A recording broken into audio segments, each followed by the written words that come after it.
I am joined, of course, by Anne-Laure Jackson of Sante on Jersey. Hello, Anne. Hello, Andy B. Happy birthday and congratulations to you. And it's great to see you again. Thank you. Do you know, I was thinking about Century Health because on Monday, as Jo came to the end of her Pure Brunch, which finishes at 12, we had planned for 12 p.m. to be the start of the festivities because 12 p.m., 23rd of September was the actual start of the station. So she's winding up in the last few minutes and we're listening into her show, knowing that Stephen's about to get ready to go into Studio One and start birthday week here at Pure. And we were so excited. I wasn't quite giddy, but I wasn't far off as she started to sum up what had gone on. And it's funny how much planning we've taken to make this a really good week. And yet when it came down to it, it still seems to surprise us. Our brains are funny, aren't they? I don't know whether that's a me thing, whether that's a human thing or what, but I thought, well, we've been planning this for like months and now here we are, we're about to start and I'm surprised. I Yeah. don't know what that's about. Yeah. No, nothing sensory that I can find to speak into that either. But yeah, I hear you. Just random Andy Beanus. Right now, we are going on to all sorts of stuff in the coming weeks. We're looking at sensory health, of course. We've had a little pause across some of the summer, but would you like to just remind us as we sort of start afresh, perhaps, what is it that you do and why am I talking to you? Mm.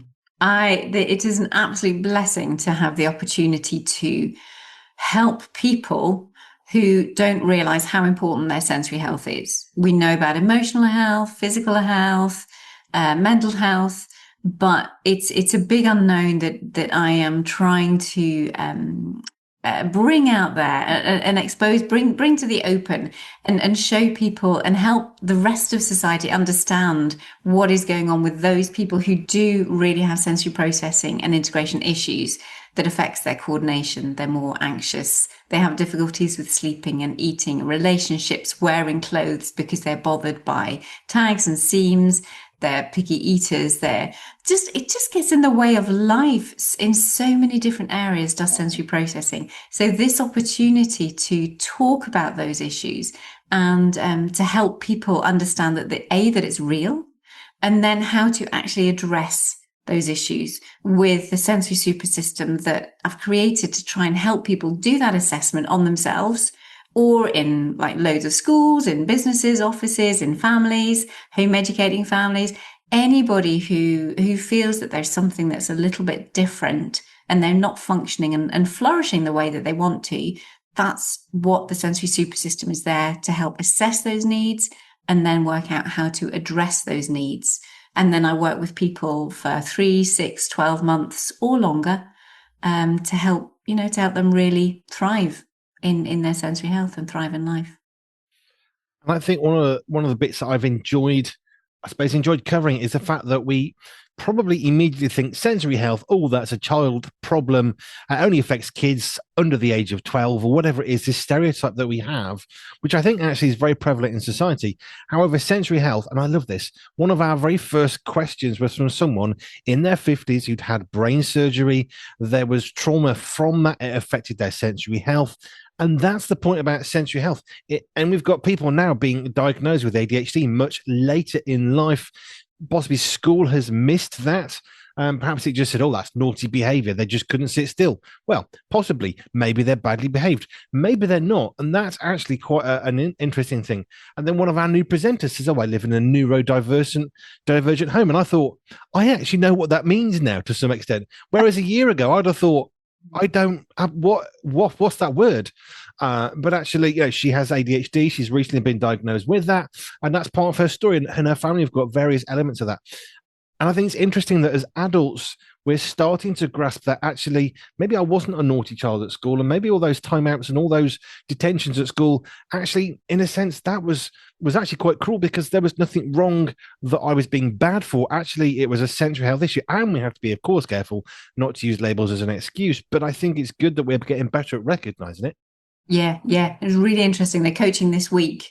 Very much a mum came in for a younger child, but said, actually, my daughter who's working, she's out there, she's in the world, she's doing her own thing, she lives in her own home. but is utterly exhausted by life. So the mum said, well, what about if we do this together? And they did some of the sensory-based motor observations, which is part of the assessment process that I do. Now, this girl was presenting more ADHD type, but by scratching the surface, by actually doing this, the mum was like, do you know, I can't believe what actually she can't do. And it's only when you do the assessment, when you take the time to look at things, simple things about being able to touch and sequence, your thumb to your fingers, really hard. There were lots of other physical things that she was trying to copy and couldn't put her body position in those kind of things. And that was never, ever addressed. So she's gone through the whole of her life up to this point, not realizing that physically she's not great. She just thought, well, she wasn't interested in sports. But that's also typical of our girls who will mask and who will perform incredibly well in certain areas, and try and cover up, not even meaning to, but just be very aware that they're not so good at certain things, but that brings in anxiety when they get a little bit pushed or stressed at work. Things are demanded of them, and they don't have those, they're just not rounded yet. They're not fully integrated because people think it's their mental capacity, but actually their physical capacity is really impacting their ability to focus, to have concentration, to follow conversations, all of those kind of things. We've been working through a series of sensory healthy situations, scenarios, and places that we might be through. We looked at sensory healthy camping or sensory healthy offices, sensory healthy all sorts, sleeping. How do you have a sensory healthy sleep? I had another one because I heard someone recently talking about the importance of rest. This is a head teacher in a school, and they were saying, look, the thing is, one of the things, if I could change anything in society right now to make it better for the pupils in my secondary school, so what's that, 12 to 18-ish, I would say rest. It's the one thing, because they never switch off. They go home, they've got their mobile phones on. On a Sunday, there's no rest because they're doing this. There's no pausing, there's no stopping. And he was saying what we need in society is to go back right to the start of the Old Testament. What did God introduce? A 7-day week, 1 day of resting.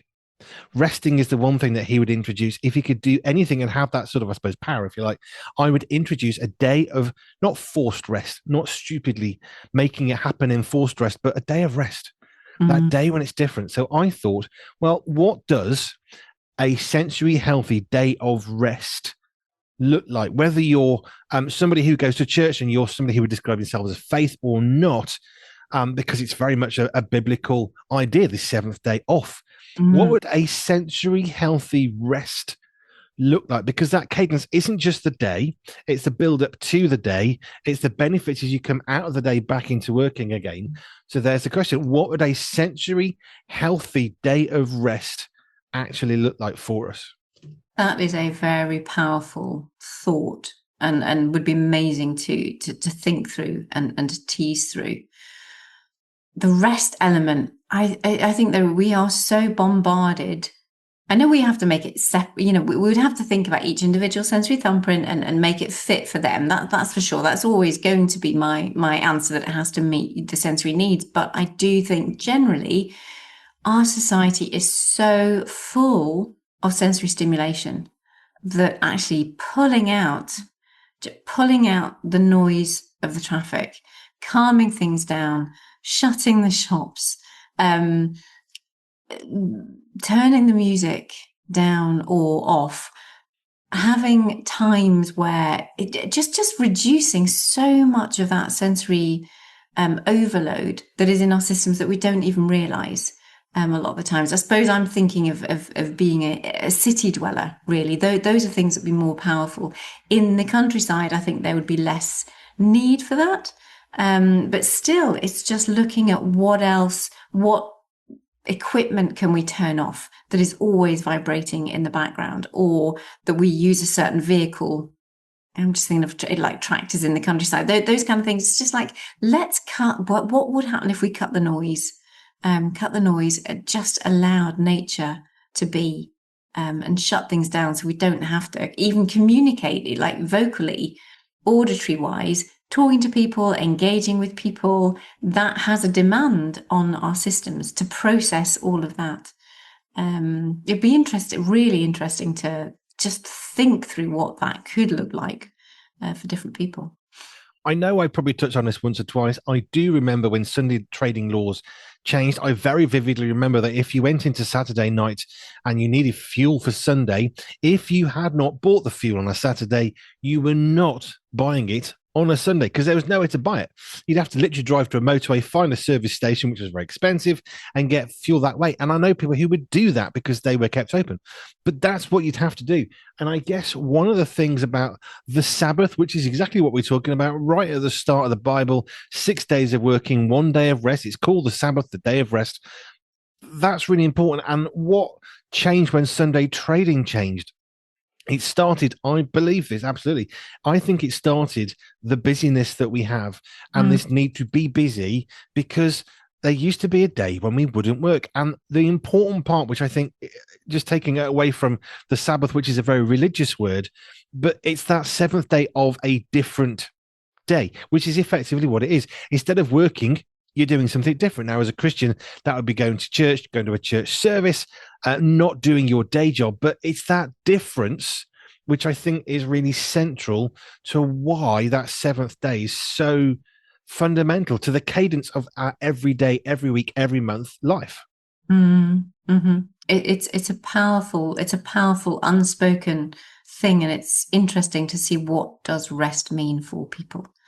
And from a sensory perspective, that rest of withdrawing from everything that is going on, just that difference of that. Just thinking if it's more not recluse, but I wonder how many people these days actually take themselves away. I know monasteries are not what we're looking at. This is not what we're talking about because that's permanent. It's a very different thing. But I wonder how many people could actually cope in a place of being withdrawn, and yet how much that would refresh people if they did find something. I mean, I know even for myself, I'm finding I'm wanting a new area to pray, and I'm trying to work out how can I do that from a sensory perspective. What are the I'd really like a tent because I'd really like that kind of covering. I'd really like that womb space.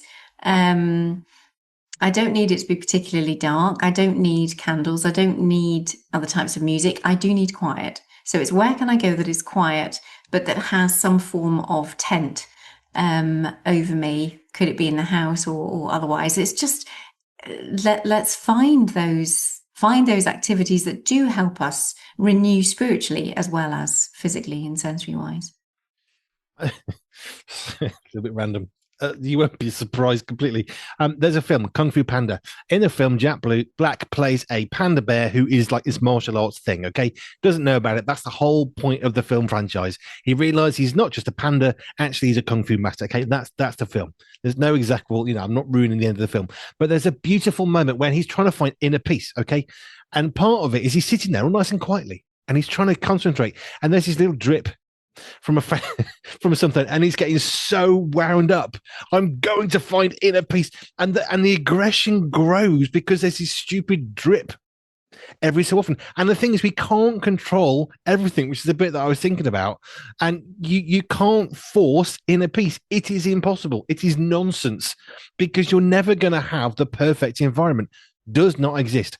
So the best that you can ever try and do is find a way of finding peace by one, accepting a situation. If you're living in a city, hey, you ain't having it quiet, not ever, not without noise cancelling headphones and earplugs. You ain't having it quiet. So it's working with the environment that we are in. And like for you, it's not the music or the candles for you. For some, that would be really helpful. For you, it's just that silence or perhaps that lack of noise, which is maybe slightly different. And that's certainly different to silence. I think lack of noise is different to silence, which would be very. That's probably quite foreign in some ways.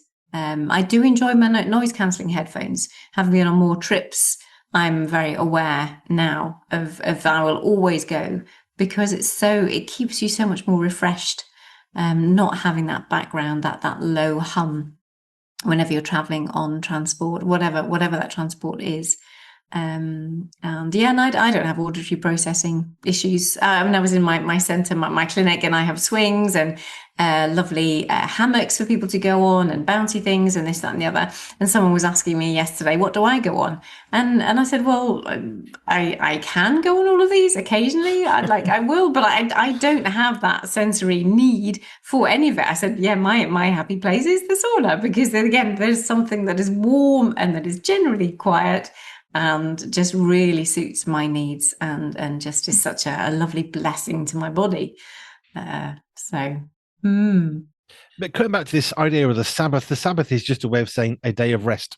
It's a day of not doing your normal job. Okay. Now, generally, US, UK, Western culture, we work a 5-day week, we have a 2-day weekend. In our home, we work a 6-day week. We have a 1 day off because, hey, if that's what God did, good enough for me. So we work 6 days a week. And that's fine. But it is important for that seventh day. When I was in full time church ministry, your seventh day is not your day off because it's a Sunday. It is the single most busy day of the entire week. So people involved in full-time church ministry would find a different day. For us, I think it was generally, was it a Friday or I think it was a Monday for us. So we'd have Mondays off because Sunday was really hard. So it's really important to understand that it's not about religiously, dogmatically saying my seventh day is nothing. It's going to get in the way of it. That's back to Jack Black and Kung Fu Panda trying to force quiet. It just doesn't work. And I love the bit in the Bible where Jesus said, well, if your ox falls down a well, what are you going to do? Let it drown until Monday morning? Not really. So we need to be not dogmatic, but there is a difference between silence and turning off the noise. And there is a difference between doing nothing and not being in a place of busyness. Yes, absolutely. And also the extra spiritual element that it's not, I don't think, just rest, but it's a day that is set apart. So it's even more of a focus, just an opportunity, I think, just to allow the Holy Spirit to speak into you in a way with that busyness and with the noise and with all the other stuff. You don't have time to receive. You don't have time to commune in the same way. Unless you've got a really good system set up during the week, but there are things that need to get done. And it's such a precious time to stop. And that's, to be honest, I love going to church. I mean, like that's the one thing that I love to do. This Sunday, just because of the amount of things and the transitions that have been happening in my own life, it's like, actually, this would be a really precious time not to go. I need that space and that quiet. And actually, everyone else in the household was out, which was part of that lack of noise and lack of disruption, just to spend time and just to rest and to meditate and to give my brain just and my body and my spirit time to commune and say, okay, where are we going next? What is going on, Lord? Where I have a new season that I'm moving into, and what do you want me to do with it? Where do you want me to go? Going back to that sort of not making it not the silence, but the lack of the noise. I think one of the things I've seen in all sorts of ways is we're trying to defeat reality. Let's just put it that way. The military are forever looking at animals and saying, that's good. Let's copy that shape. Was it one of the birds that's really fast? And they looked at one of their big bombers and they've made it look like the front of that because, hey, nature's already good. God already designed it very well. It can go through the air very well. You don't need to rewrite everything. And we copy nature sometimes, but there are other parts where I just think, what you're doing, we're trying to make it. Well, I'm not going to have a day of rest on a Sunday, but I'll have an hour a day, or I'll have 8 hours across the week, and then it's the same. But it doesn't work because it's not about having an hour off. It's about having a day that is set apart to be different on purpose from what you do for the other 6 days.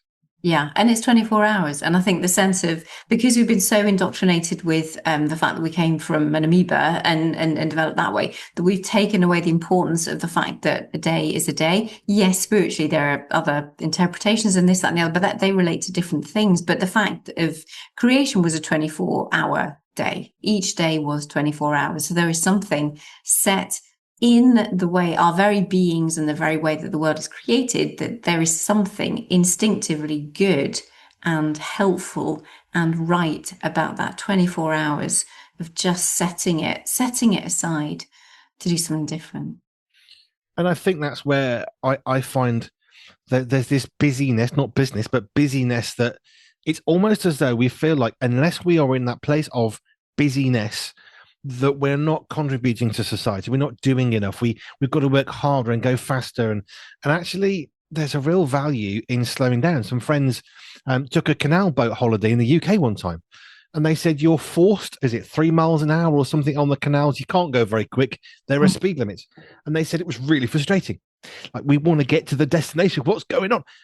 And then you realize, you're chugging along at 2 to 3 miles an hour, and actually eventually you think, oh, it's kind of cool. And everything slows down. And there's something really beneficial about forcing ourselves, and it is force, I think, sometimes, forcing ourselves to change pace, not sometimes, but once a week, every 7 days, 4 times a month.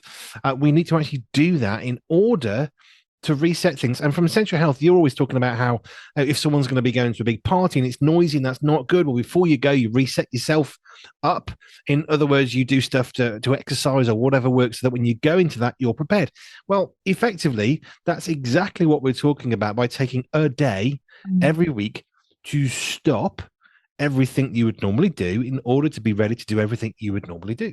And people don't get it, and I understand that some people that's what it is, but there is something instinctively, intuitively right about that, and it's our loss if we don't. I mean, the Sabbath is made for man. It was designed for our sakes, that we would understand that there is the routines and the flow, and there's different ways of doing things. So it is for our benefit. So coming back to my first question then about sensory healthy resting, what would that look like? Because we've got 7 days, we've got 24 hours a day. We should be sleeping for 8 hours a day. That's about an average. So you take out the 8 hours from your 24, that's sleeping, and then we've got the rest left. How would it be best for us to most benefit from taking the rest of the 8 hours from the 24? How do we best use that to rest, especially, I'm obviously relating to our senses? Yeah. I think it would be the balance in that is what is crucial. If you would imagine, if you were you've just spent 8 hours in bed, say you're lying down, you're flat, your head is supported, your muscles haven't had to work apart from breathing, and that's that. Now, if you were to continue lying down for the next 12 hours, that is not a restful place. Your brain and your body would not thank you for that. There is but if you were also on the go, if you were walking for 12 hours, your brain and your body would not thank you, unless you've got really significant sensory processing issues, but they would not thank you for being on the go for all that time. So I think that balance of a little bit of this, a little bit of quiet, maybe a little bit of music, a little bit of it, just a little ease into each of the sensory experiences, because we would want to eat. So we would have gustation, we'd have our oral motor, we'd have our taste and our smell, we'd have a little bit of conversation, but you wouldn't have a full social day.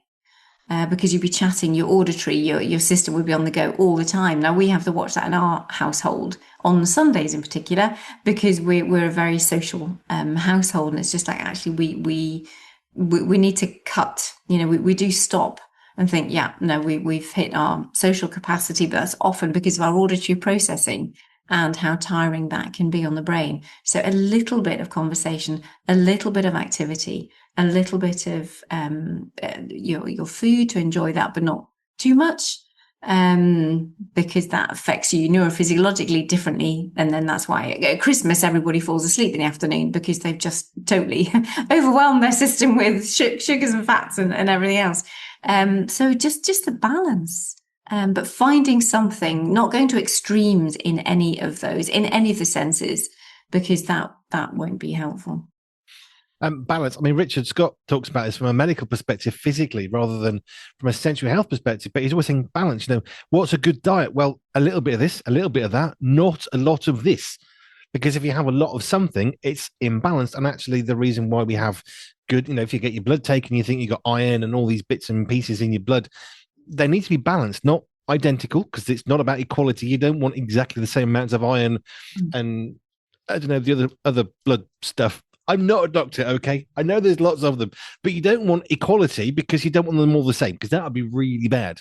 But you do need them at healthy boundaries, and I'm not a blood Phlebotomist, there you go. I'm not one of them. Oh, So I have no clue how much of each one you're supposed to have, whether it's, I mean, is it percentages, milligrams? I don't know. It's a question for Richard in October. But we do need that balance, which is appropriate. And actually, we need a little, in little bits of lots of different things to make sure that we're actually getting a healthy physical input. And in the same context, therefore, of course, if we want a sensory healthy input, we need lots and lots of little bits and pieces of all sorts to make it up. yeah, yeah. And there's a key part in the sensory super system that talks about a sensory diet. And that's exactly, we want to be finding the right sensory input for your thumbprint, for the way that you are, for the activities that you're doing. But then also, that'll be an interesting one. Maybe there's something I should bring into my course, or for the Christians who come in, having a little extra something and say, look, what does a sensory healthy Sabbath look like for you? Which is important because we're living in a world, we've said this before, we're too far away, but there are within the hour, you can go onto Amazon, you can order your food if you've got a local supermarket that's the right one, and you can get it to your house within an hour. Now, we have used a different supermarket, you can get a same day once or twice. If we're really, really ill or we've got something we desperately need that we just can't live without until tomorrow, we haven't got the time, we'll order it.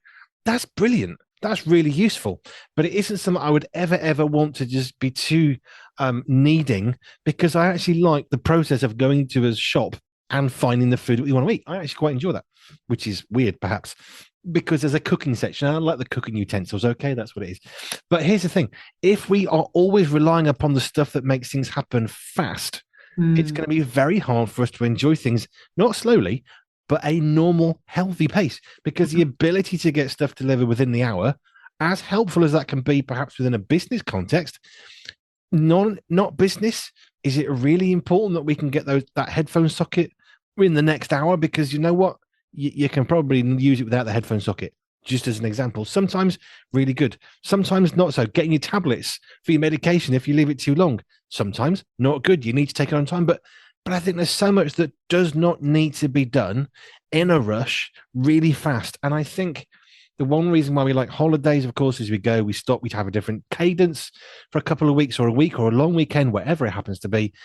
But we can do that once a week, and it actually sustains us much better. Mm-hmm, mm-hmm.